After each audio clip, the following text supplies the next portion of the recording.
Now, another no-no, Bill Cosby, stop providing women drugs and alcohol. Goes back to the other shit. If a chick come to your crib, or if you go out with a chick or whatever, it's one thing to buy a chick a drink and shit. But a lot of these chicks be like, hey, you know where I can get some pills? Y'all go back to the crib and she want to pop a pill, or she want to get high, or she want to get drunk. And then she hit you and say, hey, you know where I can get some Percocets? You know where I can get an ecstasy? You know where I can get a Xanax? Yeah, you a guy, you got connections, so you hook it up. What happens 10 years later?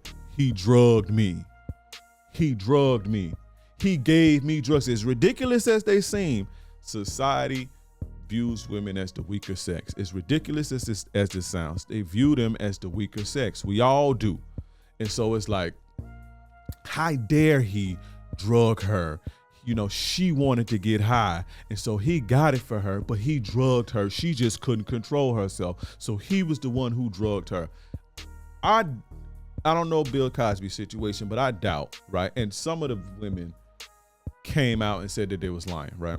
But I doubt that he was, with a man of his stature, that he was slipping something in a bitch drink while they weren't looking. Do men do that? There are men who do shit like that. That happened to, funny story, that happened to a girl that I know and her boyfriend. The dude, I was dating this girl, and a dude put something in her drink at the bar, and her and the boyfriend, the dude didn't know that she was there with another dude, and they both drunk, and they both was out of there. But so I'm not saying that there aren't guys who do stuff like that, but I'm talking about Bill Cosby's case.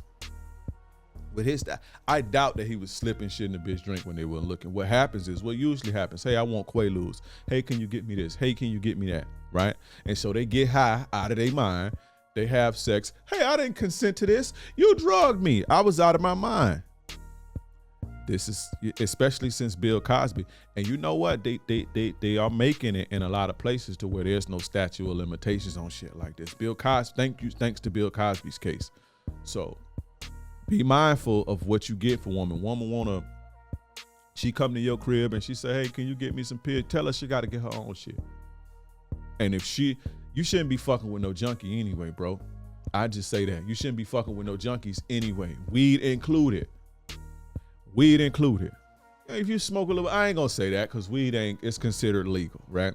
But you shouldn't be fucking with junkies anyway. But if you do, make them get their own shit, bro. Because if something happened, you drugged him.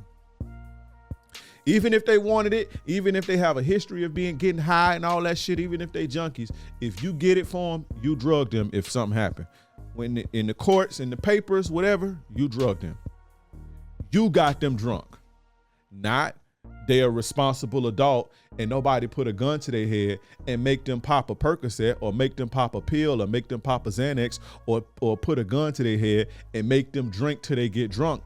Not what really happened, but it's going to be you drugged this person. This is the way it is. Look at Bill Cosby.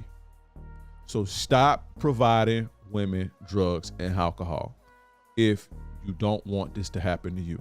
Make them get their own shit. Now, again, they go back to the crib. If you got wine and shit, that's a fine line, right? Wine and drinking shit. Don't give them a lot. Or make them pour their own shit or whatever you're gonna do. But don't be getting a woman drunk and just getting her drunk and making her take shots, or not making her, because you can't make her do shit. But letting her drink till she takes shots. Be responsible. Be the man in the situation and say, okay, you've had enough. Or after two, there ain't no more after two, because I don't want it to get. I don't need you to be, out of there. I need you to be coherent with me. If you ain't coherent, then it ain't no fun. You see what I'm saying? I don't want to be babysitting you. So you be the man, you be the man and you be the leader, and you don't let them get there. You understand? You control that. So again, the alcohol is iffy. I'm not gonna say don't have alcohol back at your crib. Don't pour don't bond over a glass of wine, or don't pour them wine or a couple shots or whatever. But you control that, and you make sure you controlling what she did. And if she want more, you make her go get it herself. Because remember, he got me drunk, not I wanted to get drunk and I couldn't control myself. He got me drunk. It's his fault. He drugged me. But hey, that's the penalties of leadership. Go look at that episode. But yeah, stop providing women drugs and alcohol.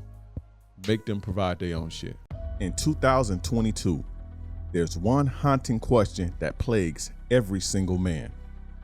How do I make her submit to me? The answer is simple, but most are afraid to learn the truth. Mind games, mixed signals, pullaways, I need space, let's take a break.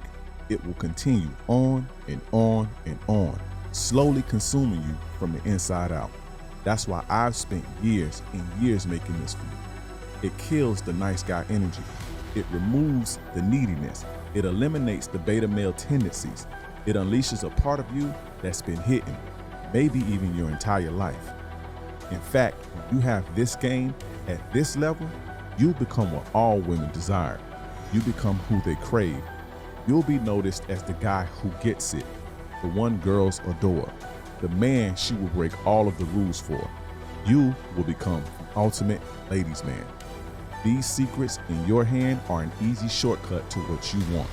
Nothing is watered down or politically correct. What's revealed may even make you a little uncomfortable. So I have one important question that could shape the rest of your life. Do you have the courage to become the ultimate ladies' man?